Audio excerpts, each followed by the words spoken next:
नमस्कार। मेरा नाम भाऊ तोरसेकर। आप देख रहे हैं प्रतिवाद। दोस्तों, मेरा एक मराठी चैनल है प्रतिपक्ष, 4.5 साल से चला रहा हूँ।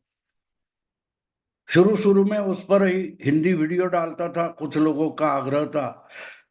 तो पिछले 4-6 महीने से मैंने सिर्फ हिंदी के लिए प्रतिवाद ये अलग यूट्यूब चैनल बनाया है। तो जिनको भाऊ तोरसेकर यानी मेरे सिर्फ हिंदी वीडियो सुनने हैं, वो कृपया प्रतिवाद को सब्सक्राइब करें। दोस्तों, आज मैं एक बात अलग से कहने वाला हूं। एक बात मैं हमेशा बोलता ही हूं कि मेरा यूट्यूब चैनल हो, मेरा लिखना हो, मेरे लेक्चर हो, उसमें मैं हमेशा आम इंसान को सीधी सादी भाषा में राजनीति समझाने की कोशिश करता हूं। क्योंकि मेरा मानना है कि अगर राजनीति के जो पैतरे होते हैं वो आम आदमी समझने लगे तो वो अच्छा वोटर बन सकता है और अच्छा नागरिक बन सकता है। जबकि अच्छा नागरिक बनेगा तो ही हमारा लोकतंत्र और सशक्त बनता जाएगा, और यही कोशिश होती है। और इसलिए राजनीति के जो अलग अलग पहलू होते हैं वो किस ढंग से समझाने की कोशिश करूं, ऐसा मेरा प्रयास होता है। और इसलिए मुझे अलग अलग पहलू ढूंढने पड़ते हैं। बाकी पत्रकार अपनी तरीके से विश्लेषण करते हैं, मेरा तरीका अलग है। अब देखिए, आजकल के जमाने में ये हो गया कि टेक्नोलॉजी बहुत प्रगति कर चुकी है। संपर्क के अलग अलग और नए नए साधन उपलब्ध हो गए। लेकिन फर्क ये हो गया, एक समय था, बीच बीच में मैं बाहर पब्लिक भाषण देने के लिए जाता हूँ, कई हॉल में, कई शहर में मेरे व्याख्यान भी होते हैं। तो सुनने वाले इकट्ठा हो जाते हैं। आजकल सुनने वालों को इकट्ठा होने की जरूरत है। मैं मेरे घर से भी बात करूं तो दुनिया भर पहुंचाने वाली टेक्नोलॉजी आ गई है, और ये सब लोगों को बड़ी आसानी से ये टेक्नोलॉजी, ये तंत्र ज्ञान उपलब्ध है। तो गड़बड़ यहां हो गई है कि बोलने वाले खूब हो गए, बहुत हो गए, सुनने वाले कम हो गए। इसीलिए हम पब्लिक लाइफ में, सार्वजनिक जीवन में एक बड़ा बदलाव देखते हैं कि बकैती ज्यादा हो गई है, बकवास करने वाले ज्यादा हो गए, सुनने वाले बचे ही नहीं। पूरा हिंदुस्तान सुन रहा है, whole India wants to know वगैरह वगैरह भाषा हम अलग अलग चैनल पर जब सुनते हैं तो उसमें कितना दम होता है। आपको मालूम है दोस्तों, भारत में जितने लोग टीवी देखते हैं, मैं भारत की जो पॉपुलेशन है उसकी बात नहीं कर रहा हूं, भारत में जो लोग टीवी देखने वाले हैं उसमें से 1.5 या 2% ज्यादा से ज्यादा लोग न्यूज चैनल देखते हैं। और ये 2% में, 2% में सब भाषाओं के न्यूज चैनल आते हैं। तो मतलब साफ है कि किसी एक भाषा का भी पूरे देश में 1% भी देखने वाला है नहीं। तो 98% लोग टीवी देखने वाले भारत के अगर न्यूज चैनल देखते ही नहीं है तो पूरा देश देख रहा है, पूरा देश सुन रहा है, whole India wants to know वगैरह वगैरह जो भाषा है वो कितनी बोगस है हम समझ सकते हैं। तो इसको मैं बकैती बोलता हूँ, इसको बकवास बोलता हूँ। और क्योंकि यही बकवास रोज रोज न्यूज चैनल पर चलने लगी है तो लोग परेशान हो चुके हैं।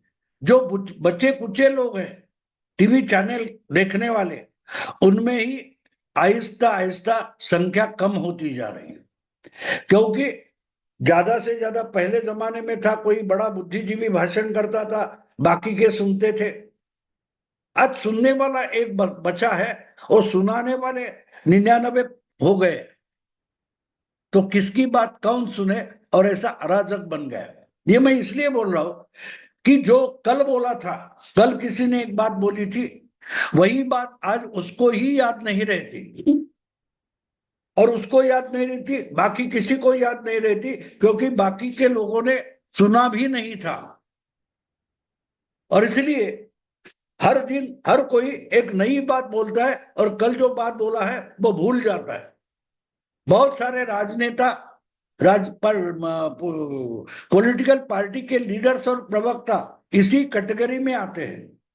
मुझे आज ये सब कहने की जरूरत इसलिए महसूस हो रही है कि 10 साल पहले अमित शाह ने एक बात बोली थी और आज वो सच होती हम देख सकते हैं। 3 साल पहले देवेंद्र फडणवीस ने एक बात बोली थी, आज वो सच्ची होते हुए हम देख रहे हैं। लेकिन दूसरी तरफ बहुत सारे हमारे शरद पवार है, राहुल गांधी है, अलग अलग नेता है, अखिलेश यादव है, ममता बनर्जी है, रोज अलग अलग बातें बोलते हैं और भूल भी जाते, उनको ही याद नहीं रहता कि उन्होंने कल क्या बोला था और आज क्या हुआ है। आज शरद पवार जब बोलते कि भाई ईवीएम में घोटाला है तो मुझे हंसी आती है, क्योंकि यही शरद पवार है 10 साल पहले बोगस वोटिंग कैसी करनी है इसका मार्गदर्शन शरद पवार ने अपनी एक पब्लिक मीटिंग में किया था। और वही शरद पवार आज बोगस वोटिंग पर बोल रहे हैं। इसलिए मैंने कहा कि बकैती ज्यादा हो गई है, और जब बकैती की भीड़ हो जाती है तब उसमें सच्ची मुच्ची बात बोलने वाला, सच बोलने वाला, सच्चाई बताने वाला ढूंढना पड़ता है। हाँ, ये कब बोला था और सच हुआ कि नहीं ये ढूंढना पड़ता है। तो आज इसीलिए 10 साल पहले जब शिवसेना बीजेपी की युति अलायंस टूट गई थी, उसके बाद शिवसेना और बीजेपी 10 साल पहले 2014 में अलग अलग चुनाव लड़े थे, एक दूसरे पर हमले कर रहे थे, एक दूसरे की आलोचना निंदा कर रहे थे। उस वक्त उद्धव ठाकरे बड़े गुस्से में थे और बीजेपी वाले शिवसेना का मजाक उड़ाते थे। झगड़ा इस बात पर हुआ था कि 25 साल से चल रही शिवसेना बीजेपी की जो अलायंस थी, गठबंधन था, वो इस आधार पर चल रहा था कि लोकसभा का चुनाव होगा तो बीजेपी को सीटों का ज्यादा हिस्सा मिलेगा और विधानसभा का चुनाव होगा तब शिवसेना को बड़ा हिस्सा मिलेगा। लोकसभा में बीजेपी बड़ा भाई होगा और विधानसभा चुनाव में शिवसेना बड़ा भाई होगा। लेकिन 25 साल पहले जो आधार तय हुआ था, उस वक्त की जो पार्टियां थी, अगर उसमें उनकी ताकत में बदलाव आता है तो रिलेशन में भी बदलाव आता है। अगर बच्चा बड़ा हो जाता है, नौकरी करके घर चलाने लगता है, तो उसकी अथॉरिटी भी बढ़ती है और बाप की अथॉरिटी कम हो जाती है। मॉरली बाप की अथॉरिटी बड़ी होती है, लेकिन घर के निर्णय करने में, खर्चे के निर्णय करने में बाप की अथॉरिटी कम होती जाती है, बच्चे की अथॉरिटी बढ़ते जाती है। पॉलिटिक्स में वही होता है। अगर 1990 में, 1995 में अगर बाला साहब के समय में शिवसेना बड़ा भाई था तो उद्धव के समय में वो बड़ा भाई नहीं रहता। नरेंद्र मोदी के जमाने में, शाह और मोदी के जमाने में अगर बीजेपी देश भर में और महाराष्ट्र में अगर ताकतवान पार्टी बन गई है, बड़ी ताकतवर पार्टी बन गई है, तो शिवसेना उद्धव की जो है वो बड़ा भाई नहीं रहते। फिर चुनाव लोकसभा का हो या विधानसभा का हो, दोनों को एक दूसरे को एडजस्ट करना पड़ेगा, कॉम्प्रोमाइज करने पड़ेंगे। लेकिन उद्धव ठाकरे एक बात भूल गए कि वो बाला साहब ठाकरे नहीं है, उनके बेटे हैं। और आज उन्होंने उतना रिस्पेक्ट नहीं पाया, ना कि अपनी पार्टी में ना अपनी स्टेट में, कि वो बाला साहब ठाकरे की जगह हासिल कर सके। तो इसलिए बीजेपी के साथ जो उनका गठबंधन था वो टूट गया और एक दूसरे पर हमलावर करते हुए, एक दूसरे की निंदा करते हुए बहुत सारे शब्दों का इस्तेमाल किया। उसमें से एक शब्द मुझे याद है जो अमित शाह बोले थे वो आज शरद पवार ने सच करके दिखाया। 2014 में शिवसेना और बीजेपी अलग अलग लड़े थे। उस वक्त अमित शाह ने एक बात बोली थी कि उद्धव ठाकरे खुद को शेर मानते हैं, खुद को सिंह लायन मानते हैं, बाघ मानते हैं, कोई बात नहीं। लेकिन जो बाला साहब के समय शिवसेना एक शेर बनकर सामने आई थी, वो अब शेर बचा नहीं है, उसकी भीगी बिल्ली हो गई है। ऐसा उस वक्त 10 साल पहले चुनाव प्रचार में अमित शाह बोले थे। और चुनाव में जब उद्धव ठाकरे की पार्टी छोटी बन गई और उससे 2 गुना बीजेपी की ताकत सामने आ गई, तो इनमें जो झगड़े चालू हो गए वो चलते रहे। आखिर 5 साल बाद जब फाइनली 5 साल सत्ता में साथ रहे, उद्धव ठाकरे छोटे भाई बन गए थे।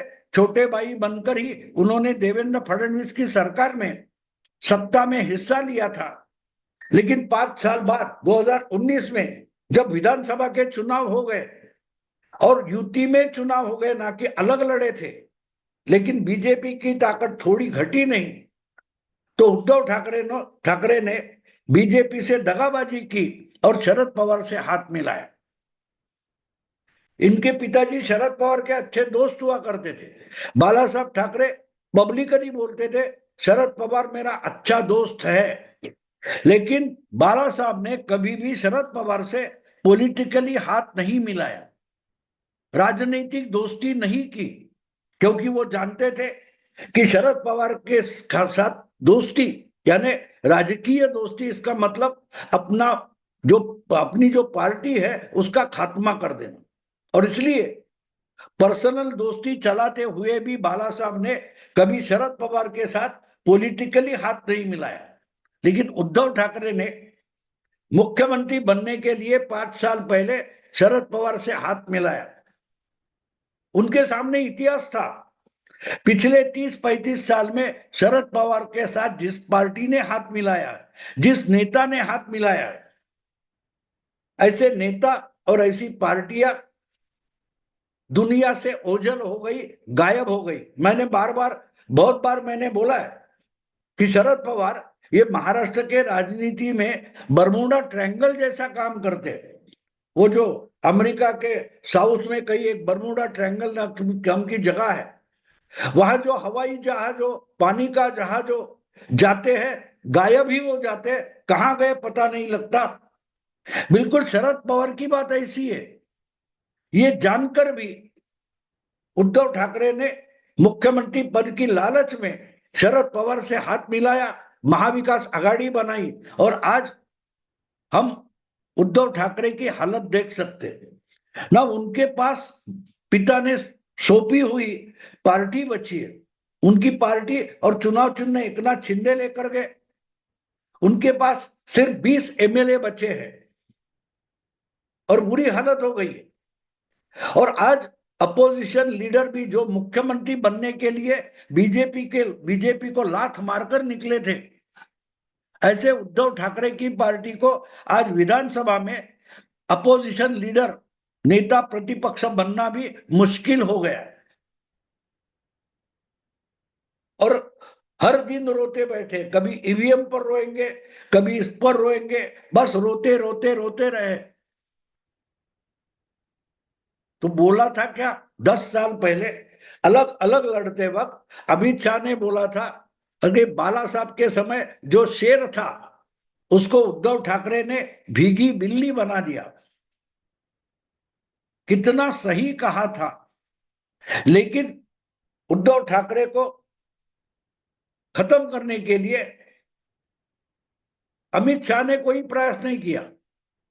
जो कुछ आज बुरी हालत उद्धव ठाकरे की और उनके पार्टी की है, वो हालत खुद उद्धव ठाकरे ने बनाई है। और उसमें सबसे बड़ा योगदान अगर किसका है तो शरद पवार का है।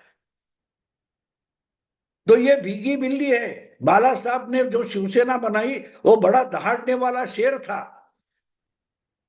लेकिन उद्धव ठाकरे ने ऐसे शेर को म्याऊ म्याऊ करने वाली बिल्ली बना दिया है। और शरद पवार के पास जाकर मुख्यमंत्री पद हासिल करते करते उद्धव ठाकरे ने उसी शिवसेना को म्याऊं म्याऊं करने वाली, रोने वाली भीगी बिल्ली बना दिया है। शरद पवार के साथ जाकर दूसरा और कुछ भी नहीं हो सकता। देखो, कांग्रेस एक समय की बड़ी पार्टी थी, उससे निकलकर शरद पवार ने अलग पार्टी बनाई, कांग्रेस से ही हाथ मिलाया। कांग्रेस की हालत हम आज देख सकते हैं। शरद पवार ने साथ छोड़ने के बाद भी 80 सीटें लाने वाली कांग्रेस 25 साल पहले आज सिर्फ 16 सीटों पर सिमट गई है। कभी शरद पवार से हाथ मिलाने वाली जनता पार्टी और बाद में जनता दल आज महाराष्ट्र से खत्म ही हो गए, रफा दफा हो गए। वसंतराव नाईक यानी 50-40 साल पहले जो महाराष्ट्र में 2 नंबर की पार्टी हुआ करती थी, PWP, people pageants and workers party, जिसको मराठी में हम शेकाप, शेतकरी कामगार पक्ष कहते हैं, वो भी पार्टी शरद पवार के साथ जाते जाते खत्म ही हो गई। पिछले कई चुनाव में पीडब्ल्यूपी का एक भी एमएलए चुनकर आना मुश्किल हो गया है। एक समय था 60-70 के जमाने में, 80 के जमाने में इस पीडब्ल्यूपी पार्टी की ताकत विधानसभा में 5, 10, 15, 25 तक जाती थी। आज उनका एक भी एमएलए नहीं बचा है। कम्युनिस्ट पार्टी, सोशलिस्ट पार्टी छोड़ दो, उनका नामो निशान नहीं बचा है। और ये अगर सामने इतिहास है कि शरद पवार के साथ जो पार्टी, जो नेता हाथ मिलाता है वो खत्म ही हो जाता है, नजरों से ओझल हो जाता है, दुनिया से गायब हो जाता है। ये अगर इतिहास आपके सामने है तो उद्धव ठाकरे को ऐसा रिस्क नहीं लेना चाहिए था। ठीक है, मुख्यमंत्री पद आगे कभी अपनी ताकत पर हासिल करेंगे, ये इच्छा रखते हुए उनको बीजेपी के साथ रहना अच्छा होता, बच जाते। लेकिन वो शरद पवार के साथ चले गए और शरद पवार ने आज उनको इतना डिमोरलाइज किया है कि लोकसभा चुनाव के बाद कम से कम अपना नाम मुख्यमंत्री पद का उम्मीदवार इसलिए डिक्लेयर करो, ये रिक्वेस्ट करते रोते रोते उद्धव ठाकरे घूम रहे थे दिल्ली से मुंबई तक, लेकिन ना कांग्रेस ने घास डाली, ना शरद पवार ने घास डाली। चुपचाप जितनी सीटें महाविकास आघाड़ी में उद्धव के हिस्से में आई उतनी लड़ानी पड़ी और उससे 20 एमएलए निकल कर आए और उसमें से सिर्फ 10 बाहर के हैं और 10 मुंबई के हैं। तो बाला साहब ने जो पार्टी मुंबई में बनाई थी वो पार्टी आहिस्ते आहिस्ते पैन महाराष्ट्र, पूरे महाराष्ट्र में फैला दी थी। वो अब उद्धव के जमाने में महाराष्ट्र में खत्म होते जा रही है और मुंबई में आकर सिमट गई है। जिस कोकण को शिवसेना का गढ़ माना जाता था, आज शिवसेना का पूरे कोकण रीजन में शायद एक या दूसरा एमएलए बचा है। लेकिन ये बुरी हालत बीजेपी ने नहीं की है, वो शरद पवार ने की है। तो कहा था अमित शाह ने, लेकिन बनाया शरद पवार ने। 10 साल पहले जो बात सोच समझकर अमित शाह ने बोली थी, वो अगर उद्धव ठाकरे समझ लेते तो इतना बड़ा जुआ नहीं खेलते, ना कि शरद पवार के साथ जाते और भीगी बिल्ली बनते। एक समय था, उसी अमित शाह को अगर बात करनी है तो मातोश्री पर आ जाओ, ऐसे धमकाने वाले उद्धव ठाकरे अब ऐसी धमकी भी किसी को नहीं दे सकते, उल्टे दूसरों के घर जाकर उनके दरवाजे खटखटाते बैठ गए। इसको बोलते भीगी बिल्ली। जिसका इस्तेमाल, जिस शब्द का इस्तेमाल अमित शाह ने किया था वो शरद पवार ने करके दिखाया। दोस्तों, अभी यही रुकता हूं। अगर ये वीडियो पसंद आए तो लाइक कीजिए, शेयर कीजिए और प्रतिवाद को सब्सक्राइब कीजिए। नमस्कार।